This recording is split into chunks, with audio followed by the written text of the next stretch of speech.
திரு சுப்பிரமணியன், இங்க ஓ பன்னீர்செல்வமோ அல்லது டிடிவி தினகரனோ தொடர்வது அப்படிங்கிறது யார் கையில இருக்கு? திரு எடப்பாடி பழனிசாமி கையிலையா, திரு அமித்ஷா கையிலையா?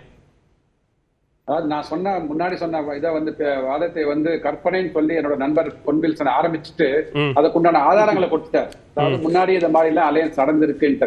சோ அதற்கு ஆதாரங்கள் இருக்கிறதுனால அது மாதிரி வழி அப்படி நீங்க சொல்றீங்க சார். எல்லா வாட்டியும் ஃபெயிலியர் ஆயிடாது இல்லைங்களா? நீங்க தான் கற்பனை சொன்னீங்க. சம்பாலயன்ஸ் கேவலப்படுத்தக்கூடிய வார்த்தை. நீங்க கடுமையாக கண்டனத்துக்குரிய வார்த்தை சம்பாலயன்ஸ். முடிச்சிட்டோம். அவரோட நேரம் குறைவா இருக்கு. அவர் முடிச்சிட்டார். ஊதுகுழலா இருந்து எங்களை அவமானப்படுத்தக்கூடிய நோக்கத்துல பிஜேபி கருத்து எல்லாரும் கருத்து பேசுறோம், கருத்து பதில் பேசுறோம். கட்சிகளை அடிச்சு நொறுக்குறது அவங்க வேலைங்கிறத உங்களுடைய வாக்குமூலம் அவருக்கான நேரம் முடிச்சிட்டோம். சரியா விளக்கம் சொன்னார். திமுக கூட்டணி தோற்க வேண்டும் என்பது என்னுடைய கணிப்பு. திமுக கூட்டணி தோற்க வேண்டும் என்பது என்னோட எதிர்பார்ப்பு. அதற்கு எதிரணியில் இருக்கிற அனைவரும் ஒன்று சேர வேண்டும் என்பது என்னோட கருத்து. ரைட்டுங்களா? அதுல இன்னைக்கு ஓபிஎஸ் ஐயா எந்தவித நிபந்தனையும் இல்லாமல் சேர்றேன்னு சொல்லியிருக்காரு இல்லையா? கூட்டணி சேர்றேன்னு.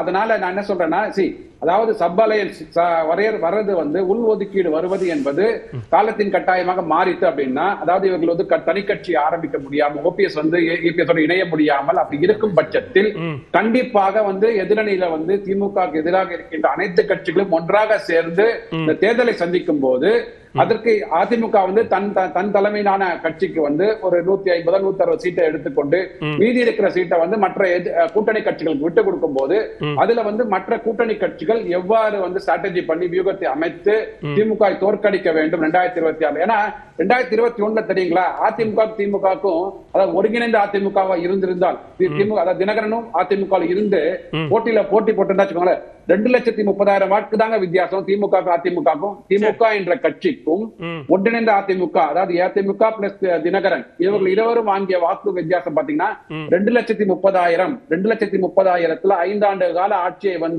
அவர்களுக்கு விட்டு கொடுத்து விட்டு தமிழகம் இன்னைக்கு கடன்ல தத்தளித்துக் கொண்டிருக்கிறது. 4 லட்சம் கோடி எக்ஸ்ட்ரா கடன் வாங்கியிருக்காங்க. சரிங்களா? இதெல்லாம்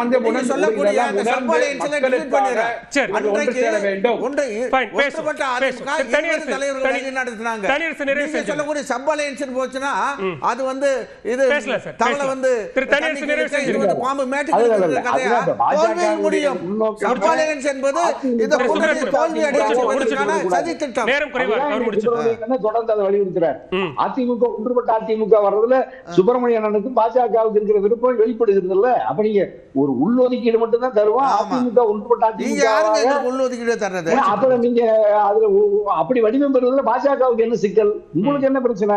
அப்ப நீங்க ஒன்றுபட்ட அதிமுக வலிமையா இருந்துச்சுன்னா திமுக ஆட்சியை இலகுவா வெளியேற்றி விட முடியுமே. அதுல என்ன சிக்கல் இருக்கு?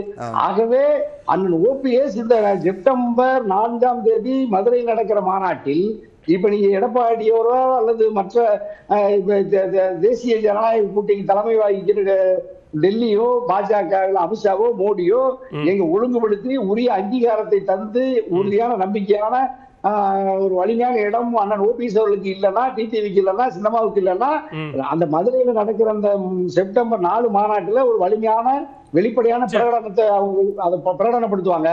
அது அண்ணன் திமுக ஆட்சியை வெளியேற்றிவிட்டு அதிமுக ஆட்சி மீண்டும் வர வேண்டும் என்றால் எடப்பாடியும் பாஜகவும் பணிஞ்சு வரணும். இப்ப நீங்க வெளியேற்றிட்டு வெறும் உள்ள அமைப்பா வெளியேற்றிட்டீங்கன்னா